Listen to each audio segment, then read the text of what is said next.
Hola, ¿qué tal? Saludos cordiales aquí en TV Senado, en Profundidad de Campos. Hoy día vamos a conversar a través de Radio Universidad Central y Cooperativa.cl con el senador Juan Antonio Coloma. ¿Cómo está, senador?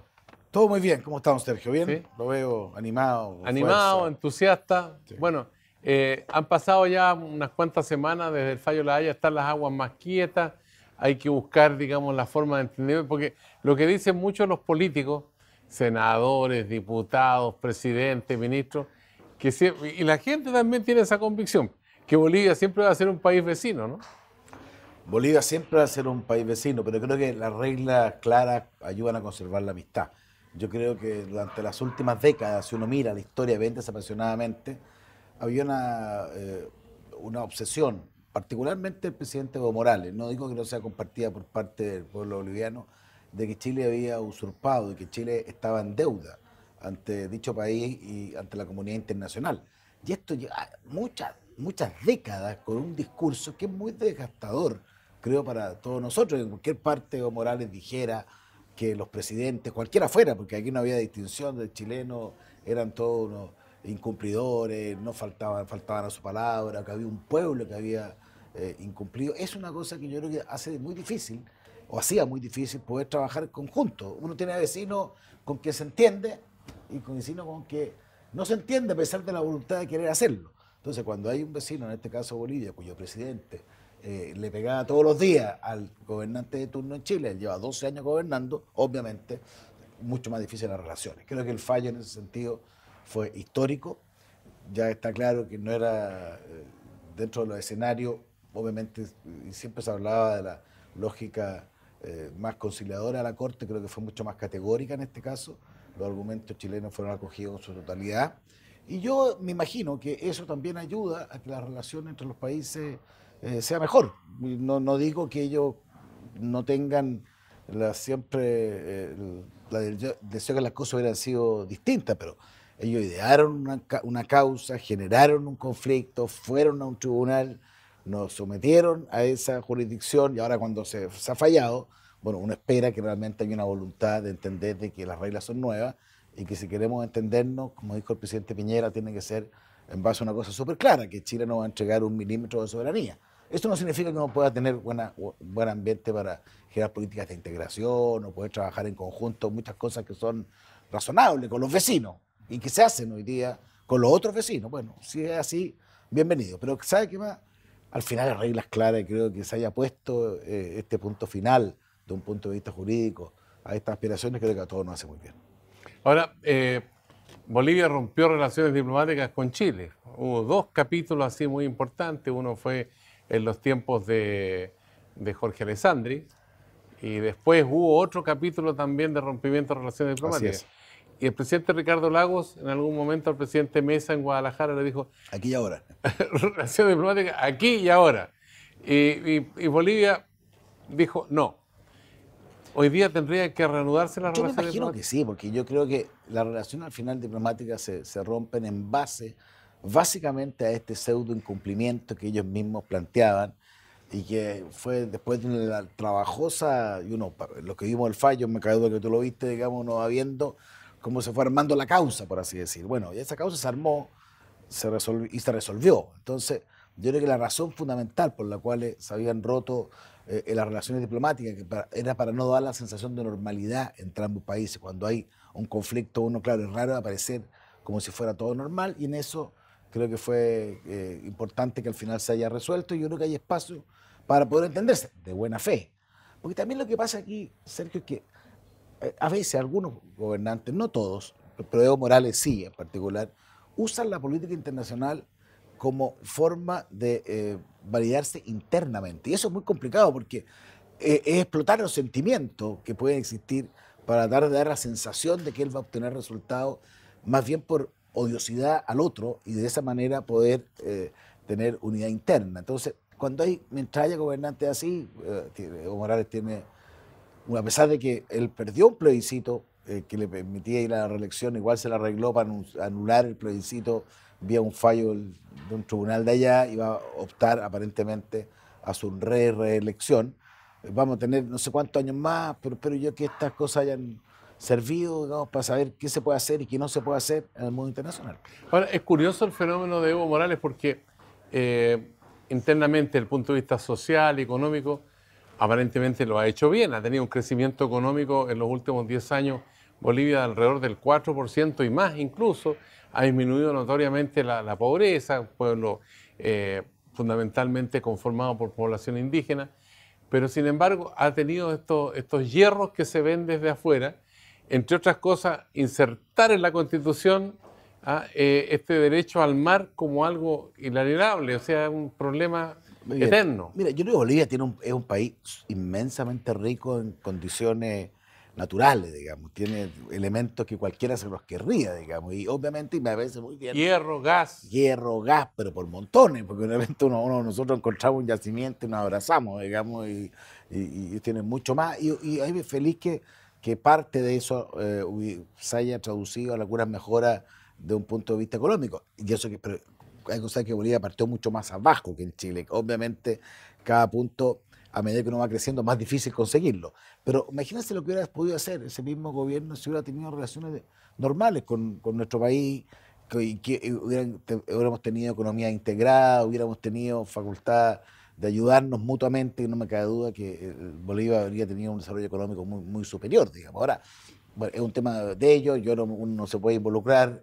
eh, sí, yo espero que tomen una lógica del entendimiento y no del enfrentamiento permanente que desgasta, orada, hiere, y que al final hemos visto en el fallo no obtuvo ninguna consecuencia favorable, sino que más bien dilató lógicas de encuentro que yo creo que están mucho más en la esperanza de ambos pueblos. A mí, una preocupación que tuve incluso a nivel personal era esa gran comunidad boliviana que vive especialmente en las regiones del norte del país, ¿no? Frente a una exacerbación de los ánimos de los chilenos con un afán muchas veces demasiado triunfalista, ¿no? Que en algún momento yo lo veía Un como potencial cuando Chile peligro. llega a ser campeón de América, ¿no? Pero Y es, harta madurez en ese sentido, porque a pesar de que, claro, es mucho más complicado, particularmente como estando en Chile para una persona que está demandando al país, ser de otro país, pero yo no supe nunca que hubiera habido un incidente.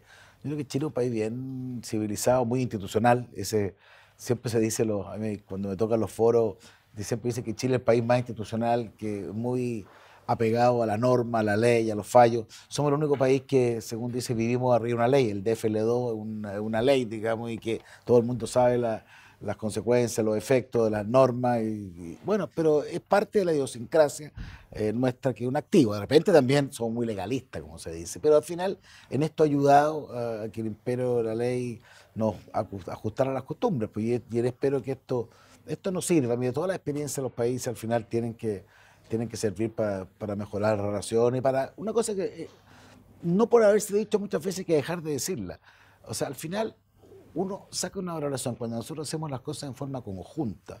A mí, yo no se me va a olvidar, lo recordamos, el fallo lo vimos en el salón de honor, uno de los salones de la Cámara del Senado, todo junto, todos los partidos, y se genera algo bien especial, digamos, porque uno tiene espacio para discutir, para pelear o para poder diferenciarse ideológicamente en muchos momentos. Pero hay otros en donde uno trabaja en conjunto, y uno ve los equipos chilenos, por ejemplo, de defensa, y son básicamente los mismos, más allá de los gobiernos. O sea, hay una cosa muy valiosa, que esto de tener un camino definido institucional nacional, donde sea que fuera el que estaba gobernando, uno miraba, yo me tocaba ir a la Cancillería, yo no veía que eran los mismos los que estaban haciéndose cargo de esta demanda, en este caso de Bolivia. Eso creo que es un activo que también tenemos que fortalecernos. Y ahora que estamos en discusiones presupuestarias, se nos va a venir con más fuerza la modernización tributaria, que ahí obviamente uno puede tener visiones distintas.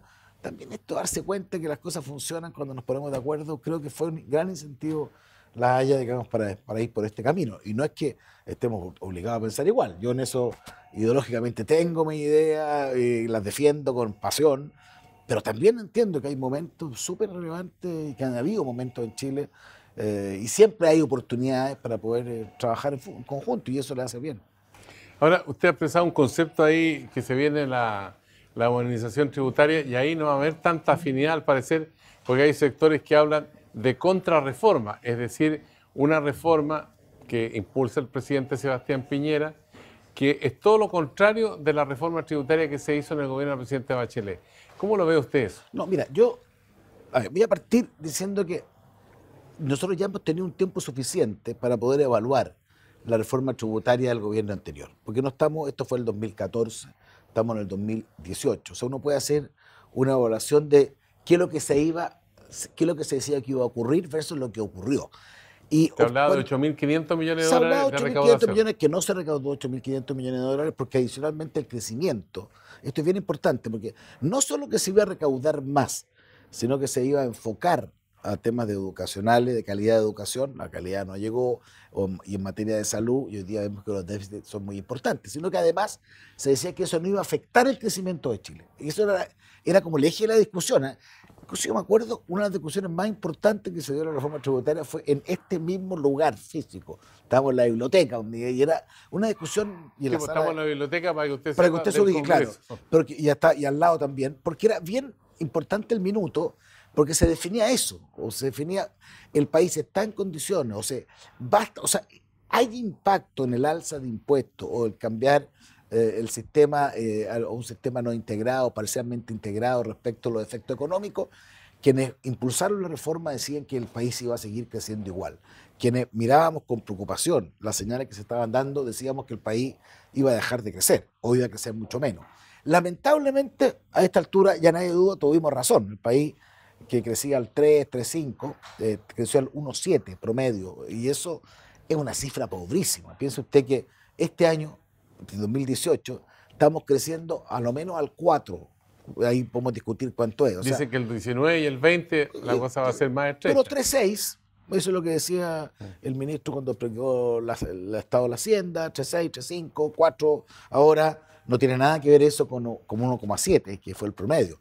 Es súper importante decir que cada punto de crecimiento es mucho recurso para el Estado y mucha capacidad de notar digamos, los efectos que se nota en el crecimiento. Entonces, vuelvo al tema original. O sea, esta fue una reforma que tuvo una duda, cuál iba a ser el resultado. Yo creo que a esta altura, honestamente, en las discusiones que hemos tenido, ya nadie duda que la reforma tributaria no generó los efectos que se previó que iban a hacer, ni en materia de recaudación, ni mucho menos en fomento del crecimiento. Entonces, parte de la elección presidencial que tuvimos, con segunda vuelta incluida, este tema estuvo muchas veces en la agenda.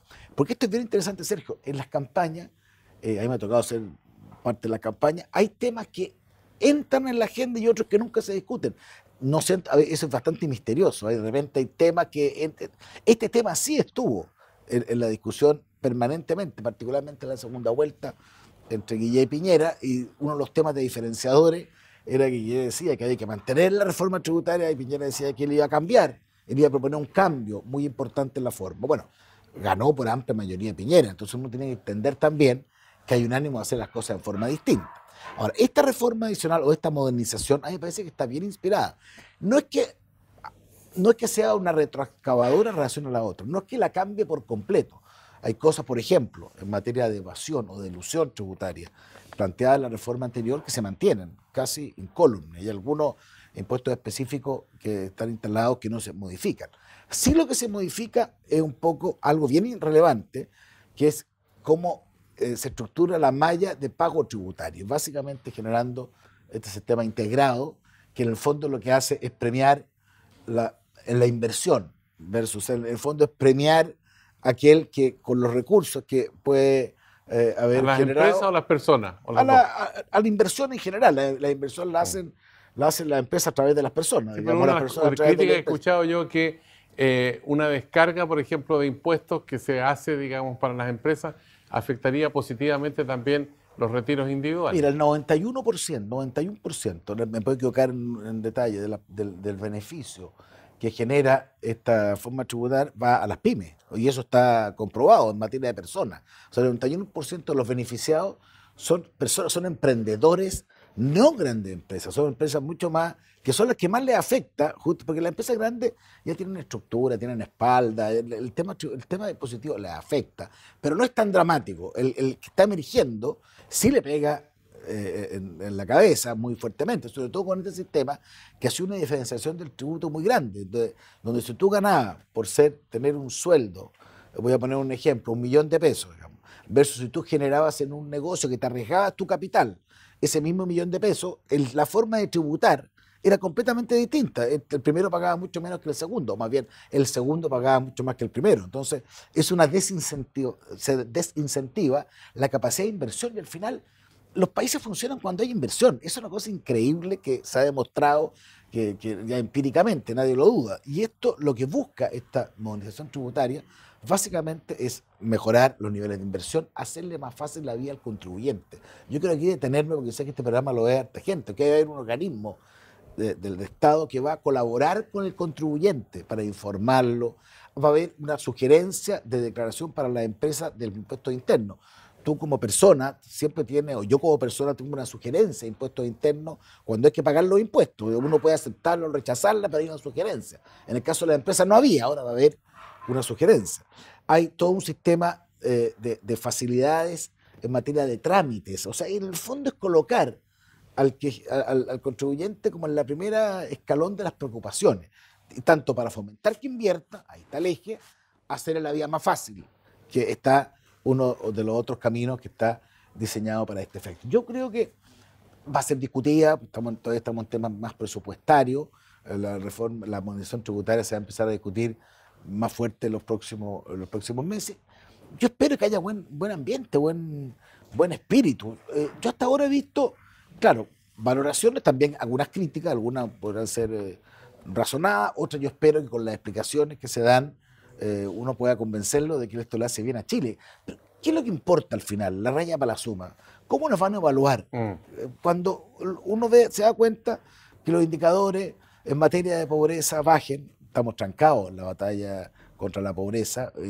Estamos en el 12%. Estamos en el 12%, que es una cifra, claro, uno la compara con otros países de Latinoamérica y uno puede decir, oiga, estamos muy bien, pero uno la compara moralmente, internamente, y yo soy parte de una generación, tú también, Sergio, que a mí me encantaría, cada uno tiene un rol, que seamos la primera generación que es capaz de derrotar la pobreza en Chile y que es capaz de decir, fuimos entre todos, porque aquí nadie puede tener el monopolio, fuimos capaces de que cada niño que nazca en Chile tenga, conforme a sus capacidades, con su fuerza, su empuje, salir adelante. ¿Cómo no hacer atractivo ese modelo de sociedad que tiene que basarse para eso en el crecimiento, en el desarrollo, en el emprendimiento, en la capacitación? Hay muchas cosas que van fluyendo para eso. Eso es un poco lo que yo espero que todos busquemos. Se intentó a través de esta reforma tributaria del gobierno anterior, claramente no resultó.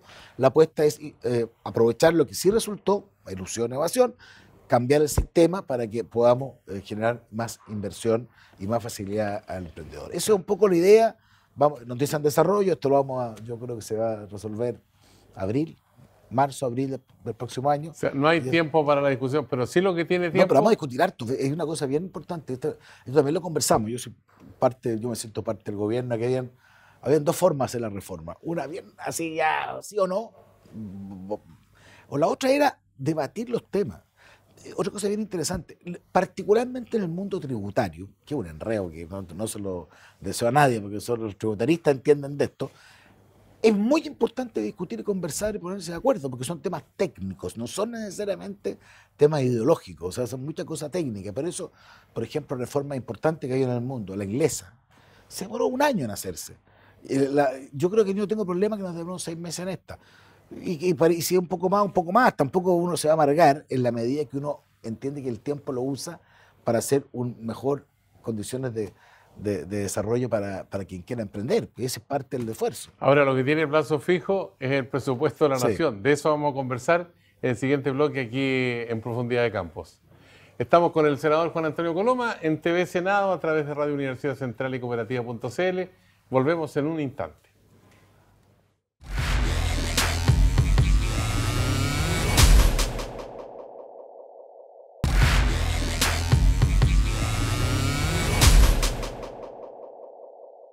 Ya estamos de vuelta aquí en TV Senado en Profundidad de Campos para seguir conversando a través de Radio Universidad Central y Cooperativa.cl con el senador Juan Antonio Coloma, representante de la región del Maule.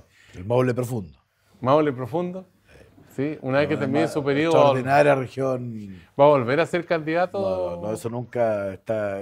Después que complete este periodo. No lo creo, de verdad, pero mire, yo siempre enfrento los desafíos como bien. Yo si hubiera planificado, yo no soy muy eso que tiene todo pensado en la vida, yo la vida, uno la va desarrollando conforme un poquito a los momentos, las circunstancias, el sentido del deber. Para mí esta última elección fue bien desafiante, porque obviamente cuesta ir a una reelección, una Había más sociedad. candidatos también, ¿no? Estaba lleno de candidatos, parecían, era un sistema muy distinto, gracias a Dios agradezco a la gente del Maule, me fue bien, saqué la primera mayoría, eso le da harto como fuerza a uno no cree que eso, pero de alguna manera uno siente que ha desarrollado una labor que interpreta a un sector ciudadano y yo creo que también ha respetado a quienes piensan distinto, yo creo que eso Sí. también, para mí en el Maule, yo no sé, uno puede llegar a cualquier lugar, a algunos lugares que yo sé que no van a votar nunca por mí, pero siempre me he sentido acogido, me he sentido comprometido con los problemas. Me encanta cuando uno empieza a ver lógicas de desarrollo distintos. Somos una región que está creciendo harto. Y siempre que hemos sido como la que estábamos en los últimos rankings, hemos ido en algo avanzando. No sé, yo veo que hay un impulso hoy día potente Esta es la ahí. segunda vez que es senador. Tercera. La tercera. Ya son 24 años. Sí, Y yo antes soy fue de los. diputado. Sí. Han cambiado las campañas, por ejemplo, han cambiado las cazuelas que le ofrecen cuando va a los lugares y todo eso. Las empanadas. Las empanadas. No, hoy día son campañas muy distintas, son mucho más de redes sociales, son yo echo de menos un poquito la confrontación más de ideas. En las primeras campañas había mucho debate, que a uno le invitaban mucho, no sé, a la universidad, a las juntas de vecinos, a distintos lugares, un poco a debatir respecto del futuro que uno veía acá. Bueno, hoy día se ha perdido un poco eso, hoy día es mucho más inmediato, hoy día la lucha es más contra el desinterés.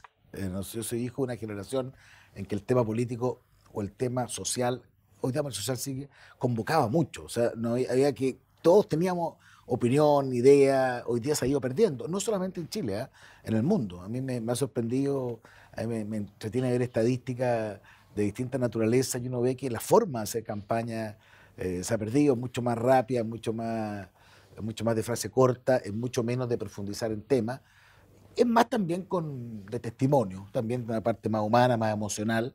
Son nuevos desafíos y uno tiene que de alguna manera, uno siente esa forma distinta de hacer las cosas, pero tratando de aportar. Pero usted ve, por ejemplo, que a su sector, a la derecha, le ha ido bien, porque ganaron aquí en Chile con el presidente Piñera, Macri también es un tipo de derecha, en Brasil podría haber En un Colombia, gobierno... ¿Ah? En en Colombia, Colombia, podría haber un gobierno de derecha en Brasil también. nadie sabe qué pasa en la segunda ¿Le parece vuelta. bien un gobierno de derecha Brasil con Bolsonaro o no? Es que no sé qué bien, exacto. Mira, yo soy súper respetuoso y no es porque sea Brasil, en general, involucrarse y meterse, ¿qué le gustaría a uno?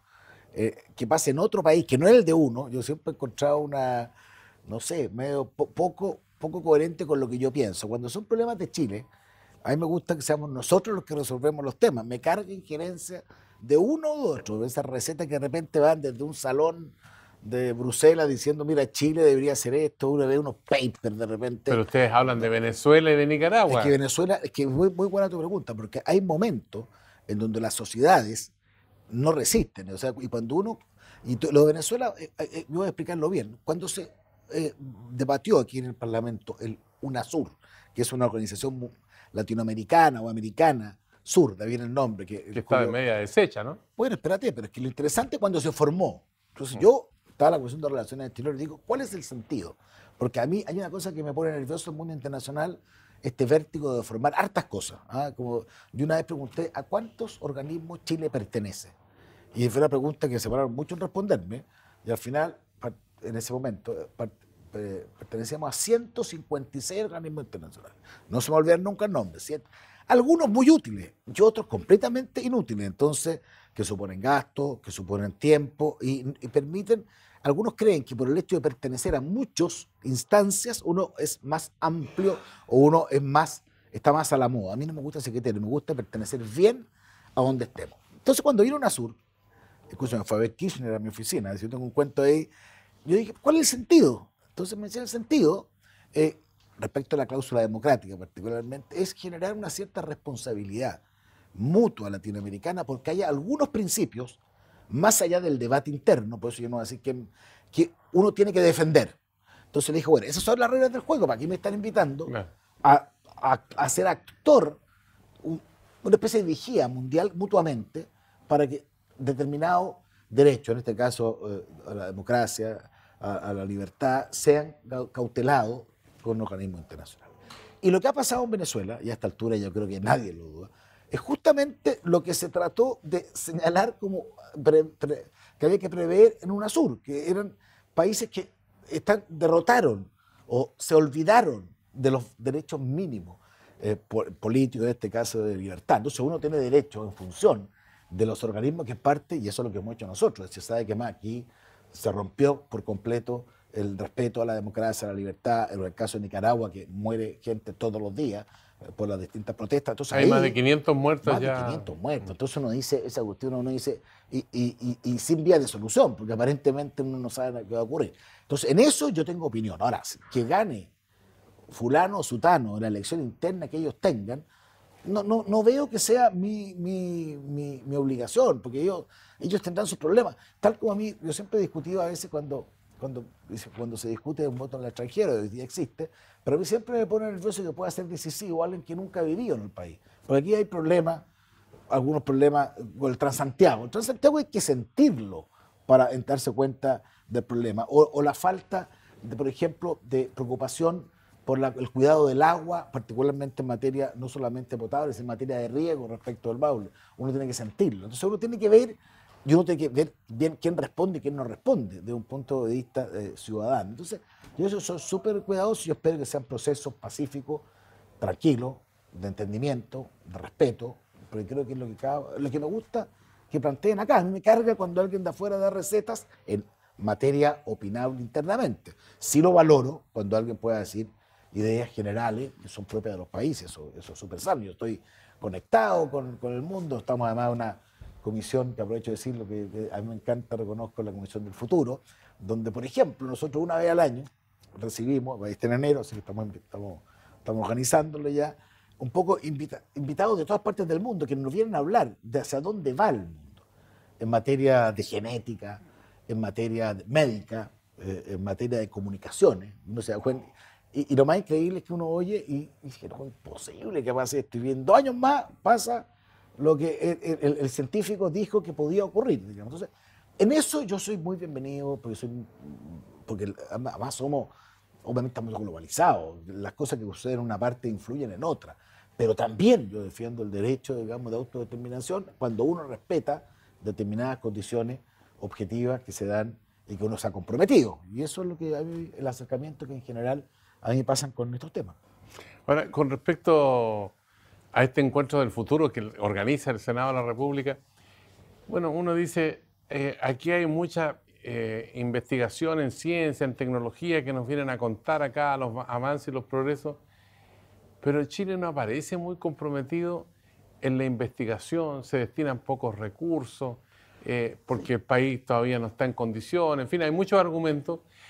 Hay poco valor agregado a lo que, Sí, producimos.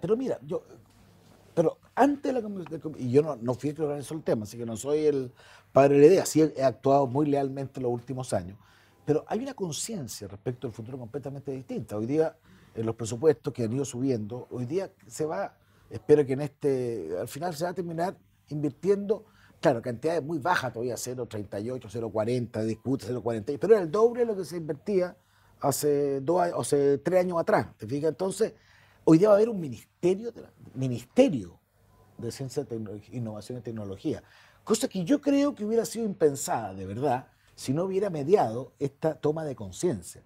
Muchos programas dentro del presupuesto, yo eso me valoro y me preocupa, no solo yo, también los otros miembros, por ejemplo en Corfo, lo que es innovación.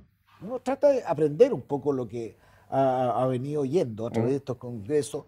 Aquí hemos invitado a todos los presidentes de la República, han sido parte. Por ejemplo, ahora hay una iniciativa del presidente Piñera del Hospital Digital, que esto venía dando vuelta hace rato, en términos de decir cómo podemos aprovechar la modernidad y a veces tener un hospital que sirva de gran base en la nube respecto de cómo poder uno saber si les tiene determinado, particularmente para los médicos, si hay determinados síntomas, qué es lo más probable que puedan tener o cómo pueden operar determinada cosa, o sea, hay una información hoy día que está en la red que es muy utilizable para muchos beneficios. Digamos. Además que el mundo va a cambiar. Yo siempre cuento que a mí lo que más me impresionó hace unos 2 años atrás me tocó ser anfitrión de uno de estos grupos, porque tenemos que distribuirnos. Me tocaron los premios Nobel de Medicina y no sabía qué hacer con los premios Nobel de Medicina porque eran muy inteligentes, y yo no soy médico. Y decía, bueno, ¿pero qué va a pasar? Yo le digo que en la angustia decía, ¿qué va a pasar 10 años más en el mundo? Una pregunta general. Estuvieron discutiendo entre ellos, fue muy entretenido. Al final, el más antiguo me dice, mire, van a pasar muchas cosas, pero van a pasar dos sí o sí. Va a cambiar todo el mundo del diagnóstico. Y segundo, el hombre probablemente va a vivir, en vez del marco humano que hoy día está pensado para 120 años, 240 años. Hay que ver la escoba, porque en el fondo, porque hoy día con la impresión 3D va a haber una capacidad de reemplazo de órganos muy importante que va a permitir darle mucho más tiempo al ser humano. No me pregunte si es bueno o malo, estoy diciendo lo que me dijo él, y también me agregó que el problema más grave que tenía la ciencia respecto a la longevidad, contra todo lo que yo imaginaba, era un órgano que nunca lo pensé, que era la piel, que era el corazón, va a tener mucho más resolución, el hígado, los riñones, se va avanzando mucho en eso, donde más cuesta la piel. Pero la primera pregunta en diagnóstico, entonces decía, uno con una gotita de saliva, por no muchos recursos, va a conocer el estado actual y futuro de todo su órgano. Y eso está usándose hoy día en el mundo. Entonces me decía, fíjese, me dijo, pregunte usted en el hospital, ¿cuánta gente se muere, todavía hay gente por cáncer, y cuánta gente se muere por fractura de cadera? Cosa que no se me había ocurrido como pregunta. Yo me llamé. Especialmente la gente de la tercera edad, ¿no? Bueno, es que como todos vivimos más, entonces la medicina, por ejemplo, y hemos estado... ¿Y para qué sirve esto? Para preocuparnos todos los años en el presupuesto. Nosotros nos preocupamos de ver cómo está la inversión en prótesis de cadera. Y la gente que está mirando la televisión, estoy seguro que va a encontrarme toda la razón. Digamos, ahí es donde hay que innovar hoy día, porque ahí se están produciendo problemas muy severos. Y a mí me decía el tal regional que en realidad es explosivo el aumento de las quebradas, la fractura, porque el ser humano vive más tiempo, somos capaces... Ahora, ¿cómo damos más calidad de vida? Entonces, a mí eso es un poquito lo apasionante de todos estos retos, digamos. Si nos alimentamos mejor o peor. La importancia de los aceites. Por ejemplo, los alimentos, uno aprende que, claro, uno puede alimentarse, pero el aceite es un cambio muy importante. Yo nunca me preocupaba que aceite uno, no sé, por los aceites uno guardaba la cuestión así cuando uno era más chico y eso ya no. De las máquinas. No, ¿se acuerda de las máquinas? Eso hoy día es veneno cuando uno lo mira a la luz de los expertos, de lo que nos están diciendo. Y esto, bueno, el tema de hacia dónde van las comunicaciones, hacia dónde van las actividades del futuro. O sea, al final la robótica hace muchas cosas o va a hacer muchas cosas que hacen el día de los trabajadores, y hoy día, ¿cómo aquí hay que adelantarse en buscar trabajo innovador? El senador Coloma, por ejemplo, podría en el cuarto o quinto periodo presentarse en el Senado a manera de holograma. Es que yo no sé cómo hacerlo el Congreso del futuro, ya desde el punto de vista político. No creo que sea igual. Va a haber otra forma de utilizar también inteligentemente las redes, de preguntarle a las personas. Los problemas son completamente diferentes. O sea, ahora, esto es bien entretenido porque uno dice los problemas del siglo XX fueron el año de oro de las profesiones, el siglo XXI es de la innovación. Va a haber problemas de la calidad de la vida, mucho más importante, la tercera edad o la cuarta edad, porque también es una innovación. No tiene nada que ver alguien que tiene 65 años, considerado tercera edad, con alguien que tiene 95 años. A los 65 años hay toda una época de hacer muchas cosas, de aprender muchas cosas, de tener muchas posibilidades de desarrollo. Mayor, es un tema más de asistencia, ¿se fija? Entonces, hay todas esas cosas que de alguna manera anticiparlas, para hacerlo bien, porque si no, claro, nos va a llegar de golpe y porrazo todo un mundo distinto, y los países que no están preparados, creo que no les va a ir bien. Entonces, por eso uno hace un esfuerzo transversal para tratar de que estemos mejor preparados. Por lo menos, la semana pasada, o hace 2 semanas atrás, el ministro de Hacienda, cuando vino, dio un dato bien increíble que al final Chile, contra todo, yo sé que la gente reclama contra los gobiernos, contra los parlamentarios, contra los periodistas, porque también reclaman. Pero al final uno dice, sí, está bien, pero ¿cómo se mide si las instituciones lo hacen bien o mal? Al final, ¿cuál es el grado de desarrollo, de crecimiento? Y en Chile en eso yo siento por lo menos, claro, tú te dices no es bueno compararse, pero con alguien tenemos que compararnos dentro de Latinoamérica. Yo creo que estamos haciendo bien la pega. Ahora, no hay que dormirse en los laureles. Nuestro paso es lo que te decía al principio, cómo derrotamos definitivamente la pobreza, cómo nos colocamos a la altura de los países europeos, que al final la gracia que es, no es porque hablen en otro idioma, o algunos, es porque de verdad uno siente que depende de uno, no de dónde nació la capacidad de desarrollo. Y hoy estamos cerca de eso, estamos en el empujón final. Tenemos esta última milla que es tan importante que tenemos que hacerlo mejor. Y bueno, uno hace el esfuerzo con pasión y con alma. Pues. Senador Coloma, del campo a la ciudad y de la ciudad nos llevó al futuro aquí en profundidad de campo. Es que son temas que yo creo que tenemos que debatirlo con este grado más de confianza y de reflexión mutua, porque es súper interesante la capacidad de escuchar. Uno se pone a leer y uno se da cuenta. Yo también me siento responsable un poco por algo. Hubo harta gente que votó por mí, pero votó por mí no solamente para que vote la ley de presupuesto de este año. También a uno le confían en tener liderazgo para prepararse para lo que viene, que puede ser fantástico, puede ser fascinante, puede ser atroz. Hay problemas éticos nuevos. Los cyborg famosos, en realidad toda la teoría de Harari, en todos estos libros, no a Harari, que en el fondo uno se va transformando cada vez en una persona vinculado a máquina. Entonces él habla de la mitad hombre y la mitad máquina, y uno dice que absurdo, hasta que nos da un ejemplo. Dijo, ¿cuánto tiempo dura usted sin un celular? O sea, si usted, su señora que no conoce, le quita su celular, ¿cuánto tiempo aguanta? ¿Nunca le han echado el celular al florero en la casa? Todo ¿no? ha pasado. ¿Ah? A mí me han escondido el celular, mi ¿Sí? hijo me dice, bueno, pero al final es una situación casi de vinculado, porque casi el celular ya dejó, es otra cosa. Como decía Es McLuhan, todo. es la extensión del cuerpo, Es la extensión de ahí de los viene sentidos. de ahí viene el cyborg, es lo mismo. Entonces, bueno, ¿cómo enfrentamos eso? La privacidad de los datos. Es un tema, hoy día tenemos los problemas de ciberseguridad. El problema de ciberseguridad que ya venimos viendo, bueno, ahí estamos un poquito atrasados en algunas materias, como país, como estamos a ver algunas comisiones especiales, cómo nos ponemos porque eso es lo que viene.